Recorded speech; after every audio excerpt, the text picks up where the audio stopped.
Reality does not award prizes for virtue, and it has never operated like a careful judge weighing every effort on perfect scales. Recognizing that point is not bleak thinking. It is a sober calibration that frees you to act with precision. From early years, you were taught that diligence, clean conduct, and rule-keeping would automatically produce achievement. Then you stepped into real arenas and saw a different pattern. Promotions tracked alliances. Contracts followed credibility, timing, and leverage. Recognition drifted toward those who shaped perception, rather than those who simply hoped to be seen. When you look closely, the consistent winners tend to be people who read situations accurately, grasp incentives, and move with deliberate intent. They are not always the most skilled or the most moral, but they are often the most realistic about how decisions actually get made. That gap between expectation and practice breeds confusion and discouragement for many. If you wait for fairness to escort you forward, you hand control of your future to forces outside your reach. If you ground yourself in how outcomes truly emerge, you regain agency and start building momentum that does not depend on a referee arriving to defend you. This is where hard-edged analysis of human conduct becomes practical rather than academic. Writers of statecraft and strategy chronicled how people behave under pressure, what loyalty looks like when risk rises, how fear, pride, and reward tilt choices. They described crowds shifting with sentiment, patrons weighing image against interest, rivals offering smiles while counting votes. None of this requires bleakness or cruelty. It requires awareness. When you assume constant virtue from everyone you deal with, you will be surprised by opportunism and undermined by timing. When you plan with a clear view of incentives and constraints, your choices become sturdier. You stop gambling on ideal outcomes and begin engineering resilient ones. You do not abandon ethics. You build habits that stand even when circumstances are rough. Ethical behavior retains value because it cultivates trust, but you do not confuse it with a guarantee that others will treat you fairly in return. You take responsibility for protecting yourself, for signaling expectations, and for ensuring that the cost of mistreating you is high enough that it rarely looks attractive. Belief in cosmic balance can soften your resolve. It invites passivity. You begin to wait for approval rather than developing undeniable competence. You tell yourself that if you produce quality, the market will find you, and if you are kind, respect will appear. Sometimes that happens, but only sometimes. The steadier path is to make recognition optional by becoming useful at a level that forces attention. That involves sharpening rare skills, publishing proof of value, and packaging your work so decision-makers can see immediate benefit. It involves mapping who influences outcomes and understanding how to earn their confidence through reliability, not flattery. It involves controlling your state so that a slight does not derail your week. This is capability dependence rather than fairness dependence. Capability dependence says outcomes are largely a function of skill, leverage, timing, and presentation that you can learn and refine. It asks different questions. Not is this just, but how can this be handled well? Not why is this happening to me, but what arrangement or safeguard prevents it the next time? That shift moves you from hoping for fortune to constructing advantage. Consider how fragile fairness dependence becomes in small moments. You complete a project and expect formal credit. Yet a louder colleague presents the summary and gathers applause.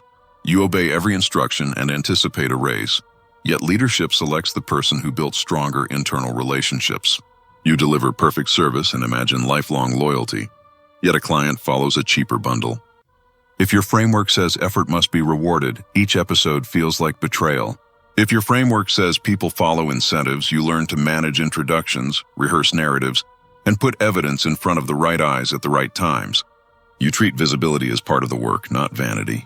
You document contributions in shared channels. You request clear objectives before you start and tie delivered outcomes to those objectives when you finish. You practice the short, confident summary that helps busy people understand why your result matters. These moves do not require manipulation. They require clarity and consistency so that the path of least resistance is to acknowledge your value. Emotional regulation is the stabilizer that allows realism to compound. When treatment falls short of what seems fair, anger tempts you to scorch the room or retreat into silence. Either reaction makes you easy to read and easy to corner. A steadier response is to log the data and strengthen the system. You clarify expectations before committing. You negotiate milestones that trigger recognition automatically. You diversify your sponsors so one gatekeeper cannot freeze your growth. You rehearse difficult conversations ahead of time and keep them short, specific, and calm. You do not need to raise your voice. You need to raise the cost of ignoring you. That can mean choosing where you invest your best effort, prioritizing arenas with clear scoreboards, or moving when patterns prove persistent. Detachment from outcomes you cannot fully control and focus on levers you can reliably pull turns you from a petitioning participant into a composed operator. People respond differently to someone who does not seek sympathy but carries options. An accurate model of human nature turns into a strategic edge in daily life. People have cooperative impulses and competitive impulses, and context brings each forward. When attention, money, or status are at stake, self-interest grows louder. Trust becomes sturdier when it is reinforced by aligned incentives and the credible possibility of consequences for breach. You can design relationships that encourage the best behavior by making good conduct profitable and poor conduct expensive. In hiring, you tie upside to outcomes rather than promises. In partnerships, you build exit clauses and information symmetry so surprises are rare and recoverable. In sales, you make authenticity the shortest path to the client's goals so exaggeration is less tempting. In teams, you reward shared wins more than lone heroics so cooperation has a tangible benefit. You also learn to read small tells. Hesitation during commitments, sudden vagueness around numbers, a new audience captured by a rival's narrative. These are not reasons to panic. They are signals to verify assumptions, shore up agreements, and communicate with precision. History and observation reveal repeating patterns. When stakes rise, people minimize exposure. They cluster near power. They defend reputation. They reframe stories in their favor. If you know this, you do not feel surprised when it happens. You plan for it. You keep records. You share credit widely when it serves you and narrow it when accountability matters. You avoid inflammatory language and use specific facts. You never allow your value to live only in someone else's head. You create artifacts that stand when memories blur. You build a portfolio of proof that travels with you. This is not paranoia. It is professionalism. It recognizes that memories are selective, alliances are fluid, and clarity protects everyone. When someone does act well, you reinforce it. When someone crosses a line, you correct it once, calmly, and with weight. People learn quickly which boundaries can be tested. You decide whether your boundaries feel like polite suggestions or solid walls with clear signage and measured response. Complaining about unfairness may draw brief comfort, but it sends two harmful messages. To others, it signals that you see yourself as powerless. To your own mind, it rehearses a story in which outcomes are controlled by external forces. Rehearsed stories harden. Before long, you find opportunities to confirm them and overlook chances to refute them. The corrective is not silence about problems. The corrective is action that changes incentives or changes environments. Document patterns privately. Choose a lever and pull it once with force appropriate to the pattern, not just the latest incident. That might mean escalating through proper channels with dates and deliverables. It might mean reallocating your effort to clients who respect agreements. It might mean seeking roles where output is measured plainly. It might even mean exiting an arrangement that cannot be fixed. Quiet, decisive moves alter how others treat you more than public grievances ever will. People respect clarity, consistency, and consequence. They ignore pleadings and are wary of those who perform helplessness. Practical routines make capability visible and durable. Begin with a review cadence. At the end of each week, record contributions, outcomes, and proof. Note friction points and patterns you can address through process rather than emotion. Draft one improvement you can implement without permission. Create a simple scoreboard for yourself that tracks value units that matter in your field. Build a short list of allies and check in regularly by adding value first.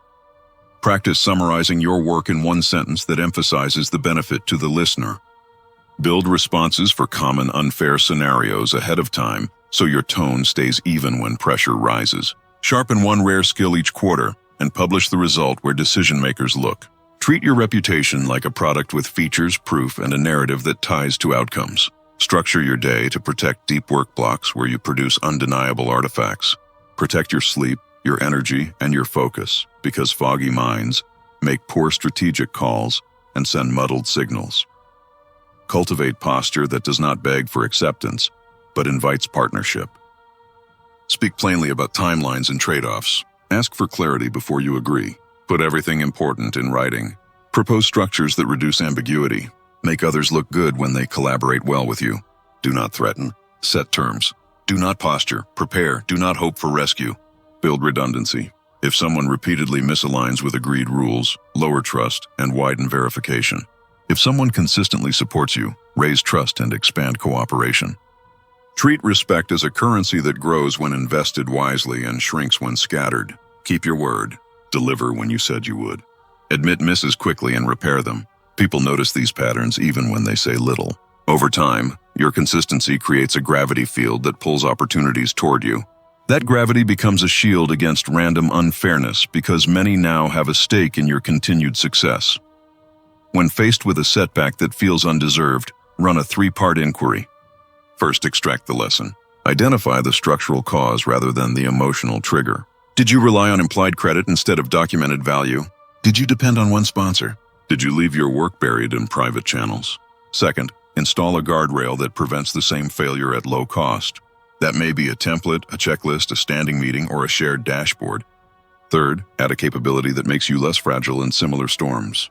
That might be negotiation skill, public speaking, data storytelling, contract literacy, or a replacement network. This turns unfair moments into upgrades rather than scars. Each cycle strengthens your position and lowers the probability that the same pattern will bite you again. Clarity about reality does not require cynicism.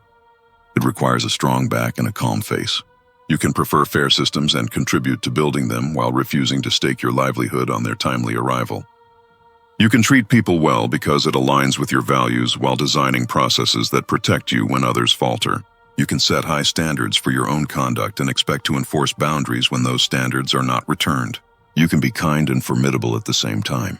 The common thread is responsibility. You accept that outcomes will follow from what you build, what you tolerate, what you measure, and what you ignore. You train yourself to see the terrain, not the brochure. You then commit to moves that work on that terrain. The invitation is simple. Retire the question that keeps you stuck. Stop asking why life refuses to behave like a fair judge. Start asking how you can rise in the environment that exists. Start asking which levers are available, which skills are scarce, which alliances are worth nurturing, which arenas reward visible outcomes, which narratives help honest work travel farther. Replace the quiet hope that someone will notice with a program that makes noticing the easiest choice. Replace passive disappointment with systems that capture credit, channel effort, and amplify results. Replace anger with upgrades. Replace helplessness with options. Replace speeches with signals. Over time, you will feel the difference. People will treat you in line with the standards you model and the consequences you enforce. Your calendar will tilt toward work that compounds. Your reputation will start walking into rooms before you do. Fairness may still wander. You will not need it to knock on your door. If you write anything down today, write this: strength before fairness. Not because justice has no place, but because waiting for it keeps you still. Build capacity. Learn the rules that govern behavior when pressure mounts. Design incentives that support the conduct you want around you. Keep records. Share proof. Align with those who value performance and clarity. Step away from setups that bleed you dry. When something stings, learn once, fix once, and proceed. Choose calm intensity over loud grievance. Carry yourself like someone who creates outcomes. The world responds differently to that signal than to pleas for equal treatment. And as your capability climbs, you will find that many doors marked closed were simply waiting for someone who knew how to turn the handle. The substitute for lamenting unjust circumstances involves tactical maneuvering. This encompasses examining situations to comprehend why inequitable behavior manifests, determining lessons available within such experiences, establishing protective measures against comparable scenarios, and identifying actions that might enhance your standing without relying upon others' sense of equity. Tactical maneuvering demands emotional self-regulation, the capacity to handle irritation and letdown without permitting such feelings to dictate your outward conduct. This doesn't signify suppressing emotions, but rather directing them into constructive evaluation and decisive steps instead of fruitless grievances. When inequitable behavior emerges, tactical minds pose different inquiries compared to those depending on fairness. Rather than questioning why misfortune befalls them, they examine what insights this reveals about circumstances and individuals present. Instead of wondering how to compel fair treatment, they consider how adjusting their methodology might yield superior outcomes. This transformation from grievance-centered to resolution-oriented cognition strengthens mental fortitude and practical abilities. Whenever you respond tactically rather than purely emotionally to inequitable behavior, you cultivate enhanced resilience and proficiency. Gradually, this approach establishes a reputation for strength rather than martyrdom. Occasions exist when confronting unjust behavior directly proves suitable and essential. The critical distinction lies between griping, voicing irritation without suggesting remedies, and confident communication, explicitly articulating problems while proposing particular modifications. Confident communication emphasizes conduct and results rather than equity and sentiments. Social patterns surrounding inequity grievances prove especially significant within professional environments. Associates and managers frequently interpret regular complaints regarding unjust behavior as proof of inadequate judgment, incapacity to manage difficulties, or absence of tactical reasoning. Such perception may restrict promotion possibilities regardless of whether grievances possess merit. Cultivating tactical response habits instead of complaining demands deliberate exercise. When experiencing the impulse to gripe about inequitable behavior, halt and channel that force into evaluation and preparation. Which elements contributed to this circumstance? What recurring themes emerge? Which modifications in your methodology might prevent or reduce comparable difficulties ahead? This doesn't involve accepting genuinely inappropriate conduct or institutional inequity without reaction. Instead, it involves selecting confrontations wisely and responding tactically when intervention proves necessary, rather than depleting energy through continuous complaints about minor inequities. During the upcoming week, observe when you sense the urge to complain about unjust behavior. Rather than expressing the grievance, document the circumstance and question yourself regarding potential lessons, capabilities that would assist in managing similar situations more effectively, and tactical responses that might enhance future results. Keep in mind that inequity complaints indicate vulnerability and encourage additional challenges. Tactical responses to inequity demonstrate strength and frequently enhance your treatment progressively. Your insight for this section reveals that tactical response strengthens character, while complaining indicates frailty. Document this understanding and pledge to channel irritation about inequitable behavior into tactical reasoning and capability development instead of grievances. Building personal authority through capability, not privilege. Genuine personal authority emerges from your capacity to generate worth, resolve difficulties, and accomplish outcomes despite external circumstances. This capability-based authority proves sustainable and respected because it relies on actual proficiency rather than assertions about deserved treatment. Comprehending this difference remains vital for constructing real strength and effectiveness. Privilege-based reasoning assumes certain treatments, opportunities, or results should arrive based on your efforts, qualifications, or ethical conduct. This establishes reliance on others' acknowledgement and approval, making your achievement dependent on external assessment rather than internal capability. Capability-based reasoning concentrates on developing abilities, understanding, and competencies that render you valuable regardless of whether others treat you equitably. This method builds authentic authority because it reduces dependence on others' benevolence while increasing your capacity to create personal opportunities and solutions. The distinction becomes evident in practical circumstances. When overlooked for advancement, privilege-based reasoning focuses on the decision's inequity and seeks confirmation that you merited superior treatment.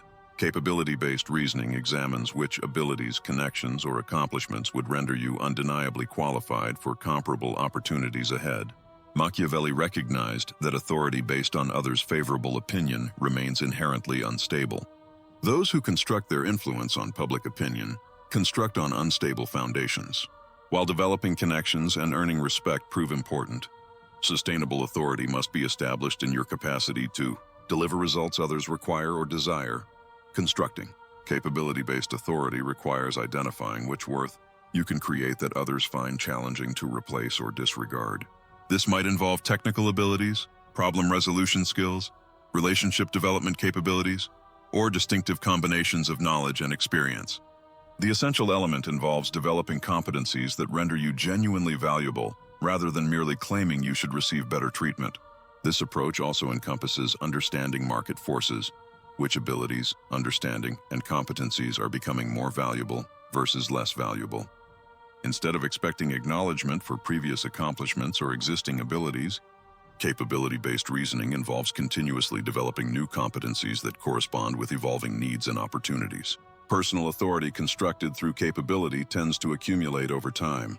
Each difficulty you resolve, each ability you develop, and each outcome you achieve builds your reputation and creates new possibilities.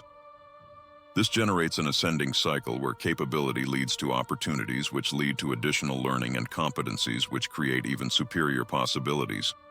The mindset transformation from privilege to capability also modifies how you respond to obstacles and difficulties.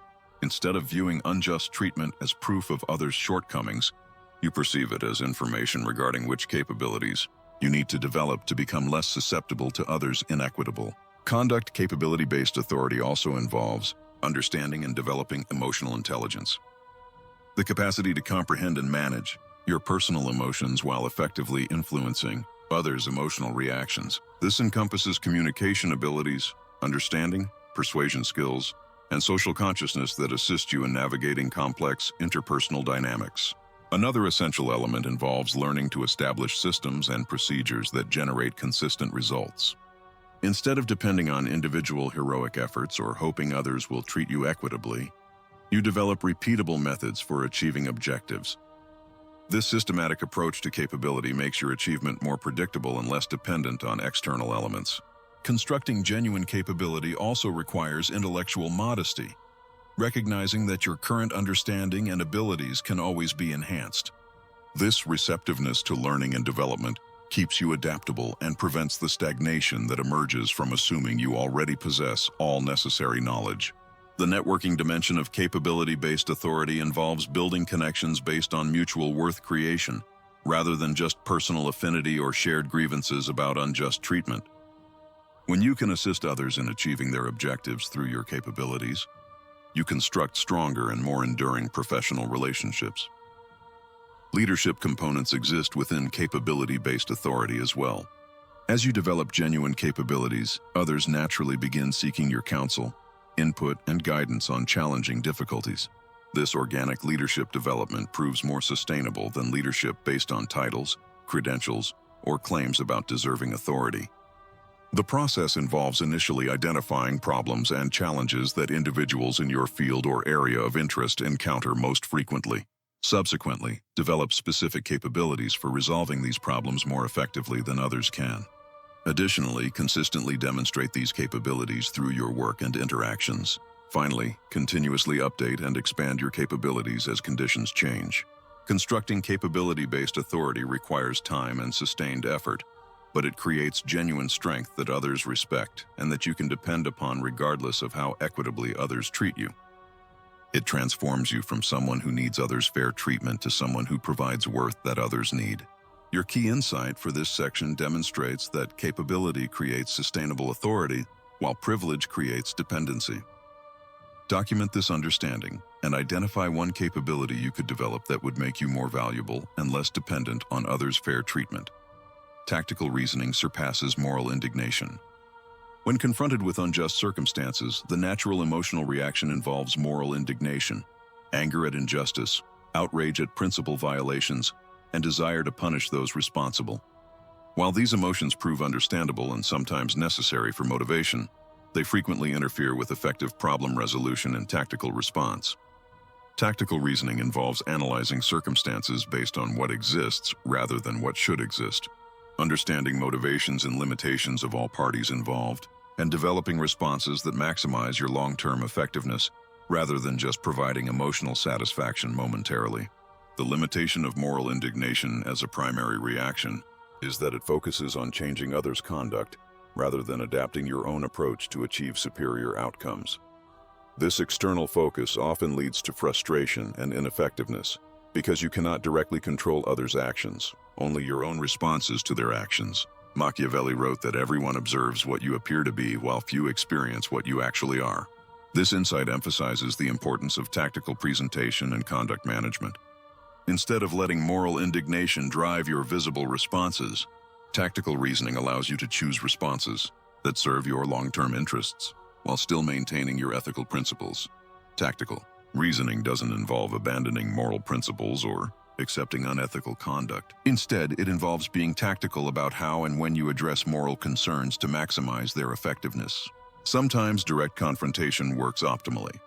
Sometimes indirect approaches prove more effective. And sometimes tactical withdrawal and repositioning serve better than immediate engagement. The essential distinction exists between being tactical about your methods while remaining consistent about your objectives and values. You can maintain ethical standards while being flexible about tactics and pursue just outcomes while being realistic about human nature and social dynamics. Consider how this applies to workplace circumstances. When a colleague claims credit for your work, moral indignation might drive you to publicly confront them or complain to others about the inequity. Tactical reasoning might lead you to document your contributions more carefully, build stronger relationships with decision makers, or find ways to make your contributions more visible and difficult to claim credit for. Both approaches address the same underlying difficulty. But the tactical approach is more likely to prevent future occurrences and improve your overall position, while the moral indignation approach might provide emotional satisfaction without resolving the underlying issue. Tactical reasoning also involves longer time horizons than moral indignation typically considers. Immediate justice might feel satisfying, but tactical thinkers consider how their responses will affect relationships, reputation, and future opportunities. Sometimes accepting short-term inequity while building longer-term strength leads to superior ultimate outcomes. This doesn't involve being passive or accepting unethical conduct indefinitely. Tactical reasoning often leads to more effective responses to unjust treatment. But these responses are planned and executed with consideration for multiple factors rather than just immediate emotional reactions. The development of tactical reasoning abilities involves learning to separate emotional responses from analytical responses. You can acknowledge and process emotions while not letting them determine your tactical choices. This emotional regulation proves crucial for maintaining effectiveness under pressure. Tactical reasoning also requires understanding systems and patterns rather than just individual events. When someone treats you unjustly, tactical analysis considers whether this represents typical conduct for this person, what incentives and pressures might be influencing their conduct, and what systemic changes might prevent similar circumstances. Another aspect involves understanding authority dynamics and influence patterns. Who has decision-making authority? What motivates them? How do they receive and process information? And what approaches are most likely to influence their thinking? These considerations often lead to more effective responses than direct moral arguments.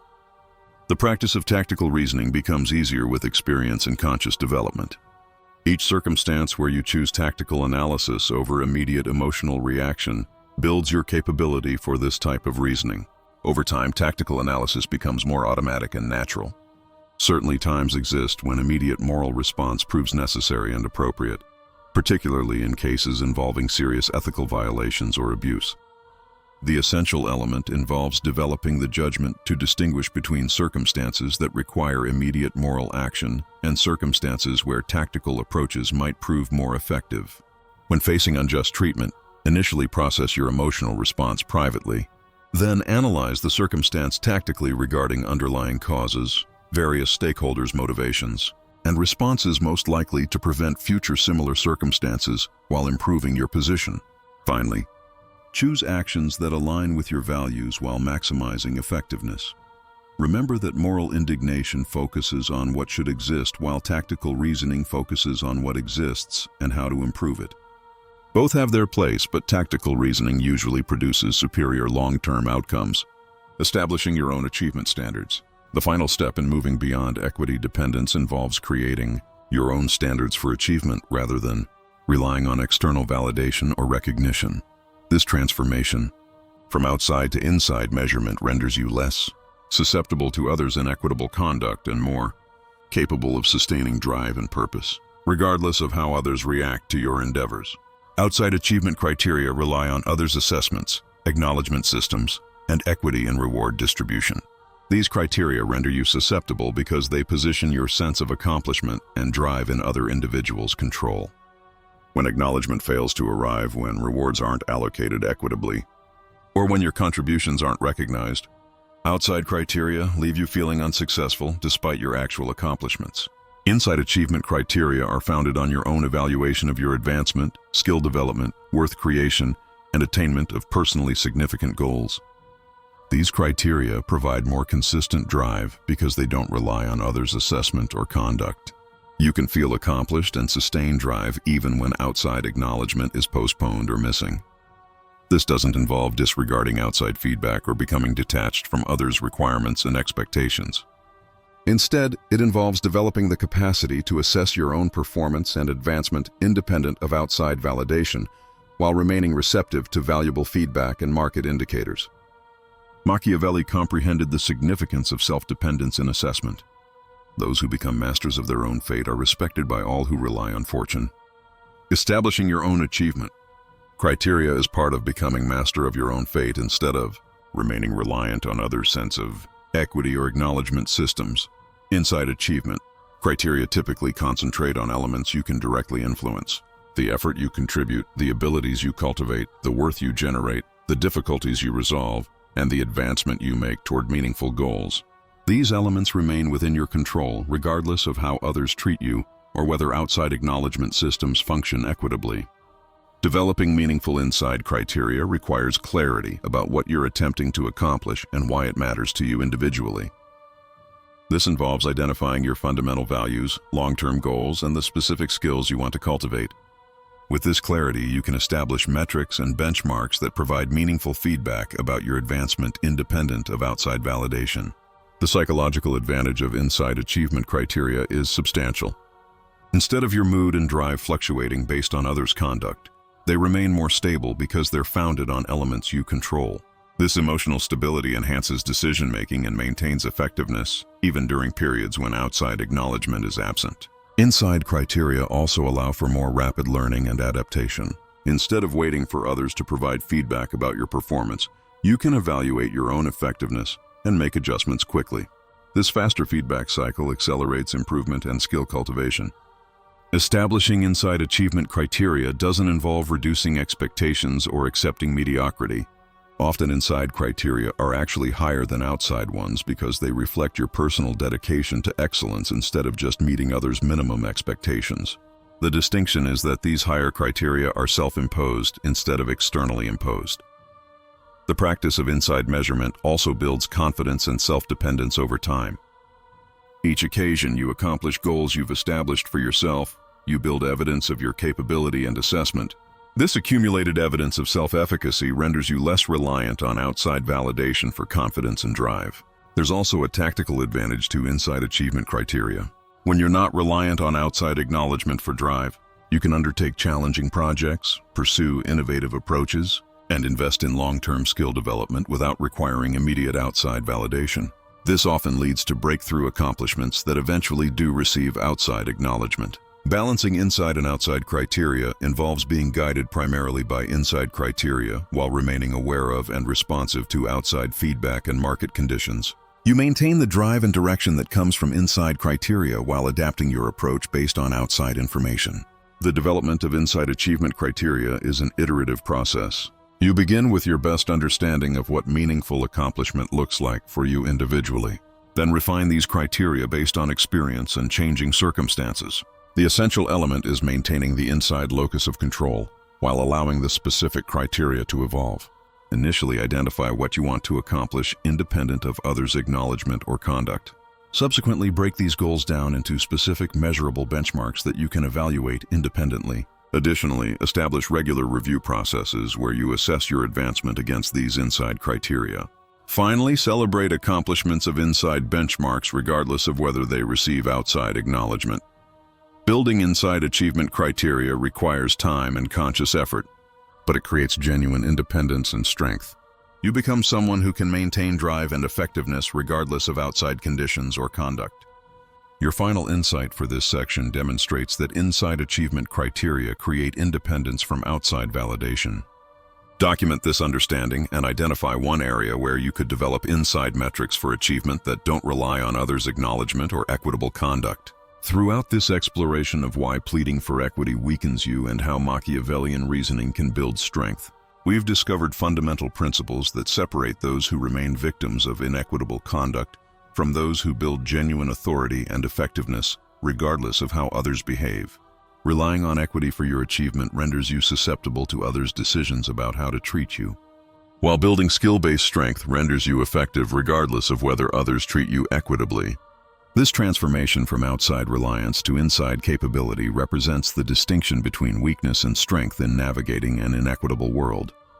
We've established that equity, while emotionally comforting to believe in, creates practical weakness by rendering you reliant on others' sense of justice instead of your own capacity to create results.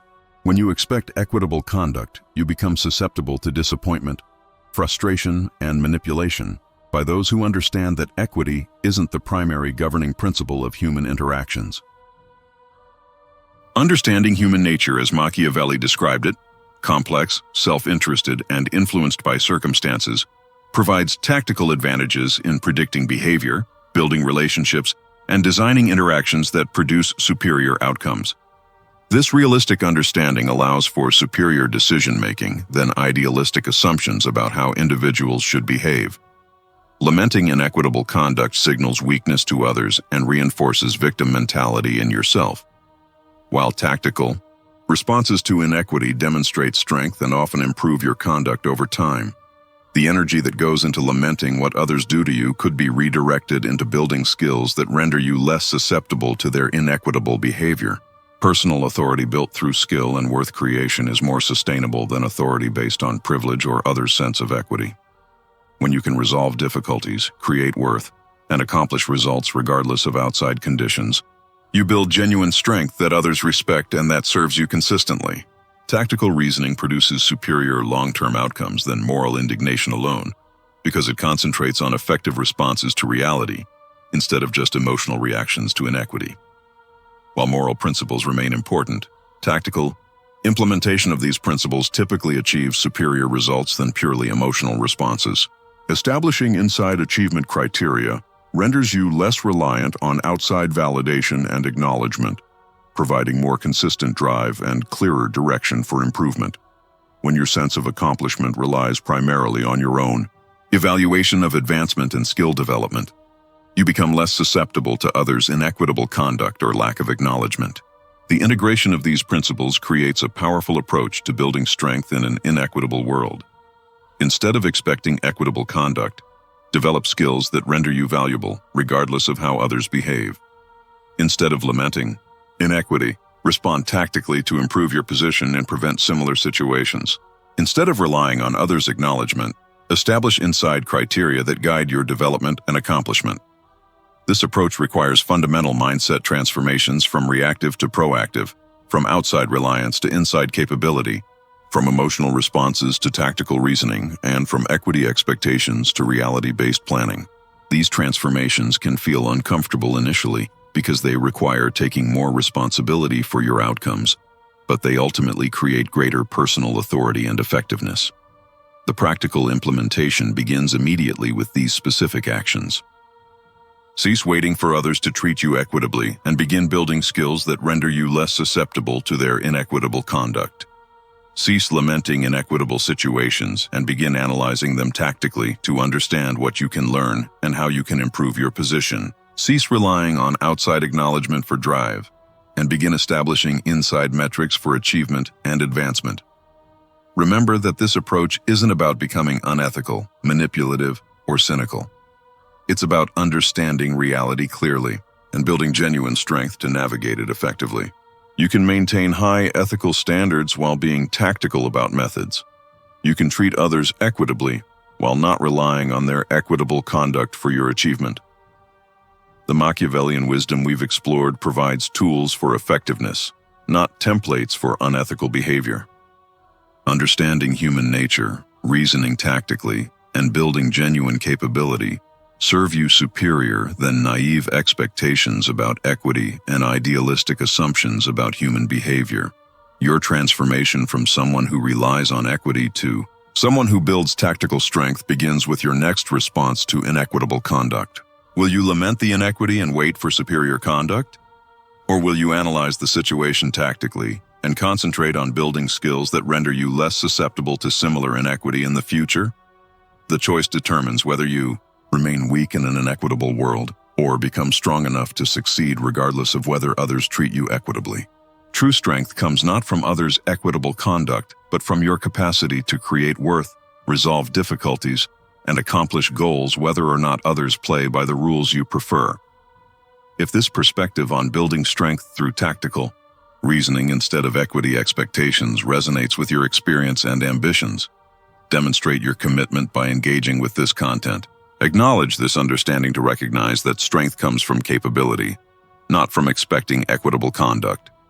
Share it with someone who would benefit from understanding these principles of tactical strength building.